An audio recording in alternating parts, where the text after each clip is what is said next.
Hello, welcome to Rando Tech Info, and our review of the 2nd Gen Smart Ring from RingConn. Now, I have tested and reviewed a lot of smartwatches over the years, but I've never had a chance to go hands-on with a smart ring before. So when the people at RingConn reached out to me to see if I wanted to test out their latest offering, I was excited to give it a try. And just so you know, while RingConn did send me the ring, they have not compensated me in any way for this review, nor have they had any input into the creation of this review or any early previews. So they will be watching this video for the first time right along with you. And let's go ahead and kick off this review with one of the greatest things about the ring: comfort. The unique squircle-shaped design combined with the very light weight, which is only 2 grams in its smallest size 6 size, means the ring is pretty darn comfortable to wear with just one exception.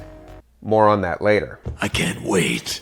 And I found this level of comfort to be particularly useful for sleep tracking. Smart watches present a unique challenge to me when it comes to sleep tracking. My 40-something eyeballs always appreciate a nice big screen on my smartwatches. But those bigger screens often come with more bulk and weight, so sleeping with them isn't always the best experience. But with the ring, I could just take my smartwatch off at night and not worry about that issue at all, which was pretty sweet. And the accuracy of that sleep tracking seemed to be pretty good. Of all the wearable devices I have tested, I feel like the Fitbit-enabled Pixel Watch 2 has provided me with the best accuracy when it comes to sleep tracking. And when comparing the Pixel Watch 2 to the 2nd generation RingConn ring, while the results were certainly not identical, on most nights they were similar. That combined with my own feelings and observations make me believe that the ring is a capable sleep tracker. I was also impressed with the sheer amount of information the ring was able to collect, which not only included the basics like my total sleep time and sleep stage information, but also my heart rate variability, oxygen saturation, skin temperature, and respiratory rate. And even better, unlike the Pixel Watches, none of this information is trapped behind a premium subscription paywall. Which is nice. The ring also has sleep apnea monitoring, and I believe as of right now is the only smart ring to do so. And this includes both the Orua ring and the new Galaxy ring. RingConn claims in their lab testing that the ring is over 90% accurate in detecting obstructive sleep apnea, and are currently seeking FDA approval. However, if you do use this feature, be prepared for your battery life to take a bit of a hit. RingConn claims the ring will get 10 to 12 days of battery life on a single charge. I was able to get almost 11 days of battery life out of the ring, so I think their claim is accurate, at least with sleep apnea monitoring turned off. Turning on sleep apnea drained the battery about 13% at night, so the ring was definitely doing some extra work. The good news is, the ring charges up pretty quick. Using the very solid, well-built and portable charging case, the ring was able to pull a 0 to 100% charge in around an hour and 15 minutes. So if you just top off the ring every day or two when you're doing your normal morning wake-up routine, you should never have to worry about the ring running out of juice. RingConn also claims the case can provide over 150 days of additional use, which means most of the time you won't even have to leave the case plugged into the wall. Now, I have not had the ring for 150 days, so I have not been able to test this claim. However, I have charged the ring multiple times, and the case seems to have plenty of juice left. And since RingConn's battery life claims about the ring itself are accurate, I'm guessing their claims about the case are accurate as well. It all makes sense. Earlier in this video, I mentioned how comfortable the ring was, with one exception I would talk about later. It's now later. And that one exception is while exercising. Wait, what?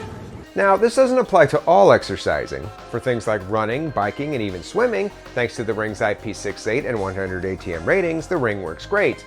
But my primary way to exercise is weight training. And I have to tell you that wearing the ring while lifting heavy things isn't a great experience, with the ring often predictably digging into and pinching the skin on my hand. This discomfort can somewhat be limited by wearing gloves, but since I don't like to wear gloves when working out, this solution wasn't great either. Now, obviously, this isn't just an issue with this ring. Any other metal ring, smart or otherwise, is going to have the same issue. So if you are an athlete who uses your hands a lot, or someone who spends a lot of time lifting heavy things at your job, the smart ring life might not be the life for you. Got it. Now, sticking with the topic of exercise, we have to talk about exercise tracking. Now, since the ring is always monitoring your biometrics, you can certainly use it to monitor your vitals during exercise. But unlike my smart watches, many of which give you a plethora of exercises to choose from, the ring has 4.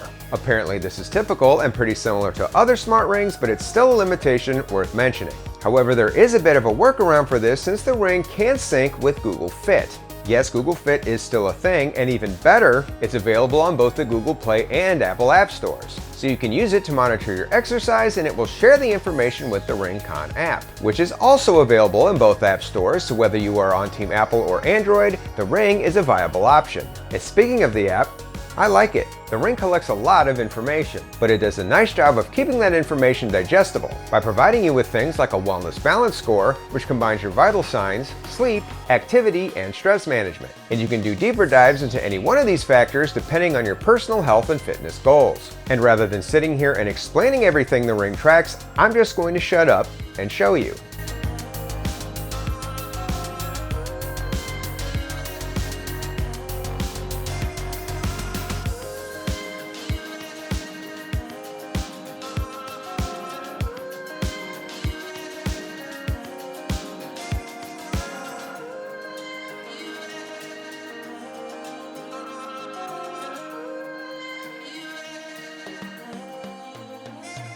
In addition to the wellness score, the ring also has a trends tab, which includes weekly reports, which is basically a summary of your health data for that week, along with some actionable advice. And like with the Insights tab I showed you earlier, you can choose any one of the 4 wellness balance factors to do a deeper dive, depending on the information that is most important to you. Overall, I was pretty impressed. And one last impressive thing I need to mention about the ring is durability. I mentioned earlier that the ring had an IP68 water and dust resistance rating along with a 100 ATM rating. I'm not sure how many people hang out 100 meters underwater, but if you happen to be one of those people, the ring has you covered. The ring also still looks good, with all the scuffs it took on during my weightlifting test sessions wearing off over time.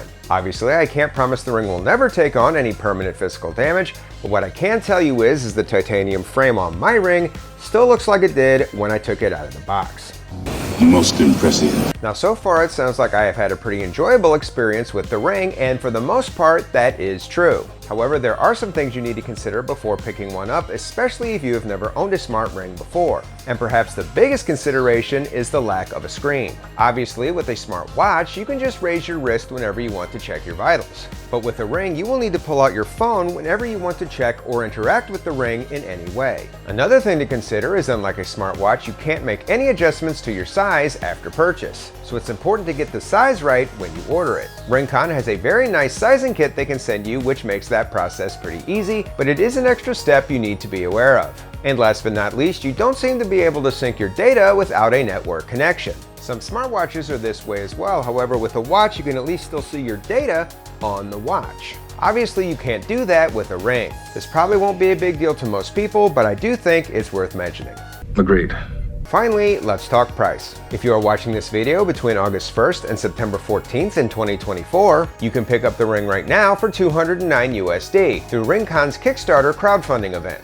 After that, you will be able to pick up the ring for $299, which is still a pretty good deal. Because even at the $299 price point, the second generation RingConn ring is still $100 cheaper than the Galaxy ring. And unlike the Orua ring, there is no monthly subscription. So if you were looking for a nice and reasonably affordable gateway into the world of smart rings, I think RingConn's latest offering is definitely worth your attention.